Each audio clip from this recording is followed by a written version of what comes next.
Hello guys, welcome back. This will be our last series of questions on the homogeneous differential equation. Then we will move on to the next subtopic, which will be non-homogeneous differential equations.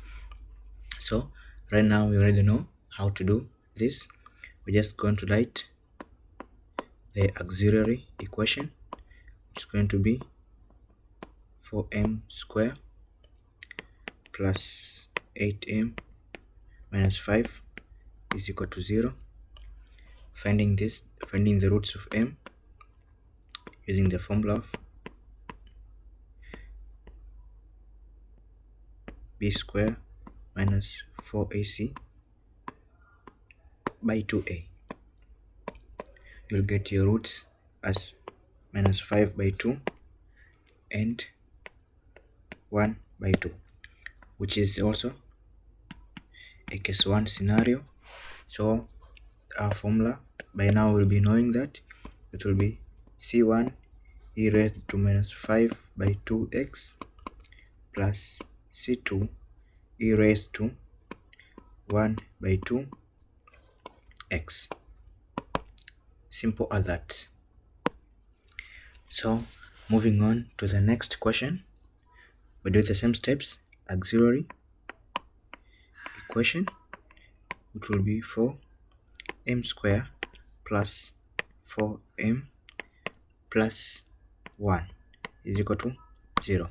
Finding the roots using the quadratic formula, the roots will get minus 1 by 2 and minus 1 by 2.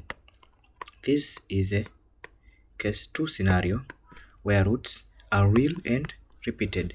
So we know now our formula will be c1 plus c2 ax e raised to the power of minus 1 by 2 x.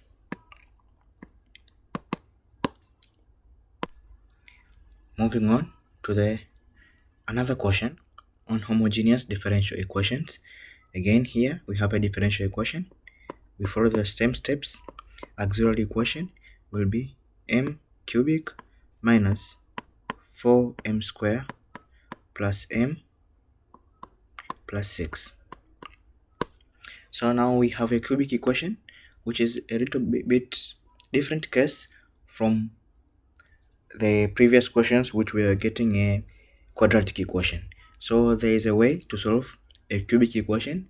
I think I will make another video on specific video on how to solve cubic equation, but for now on, let me just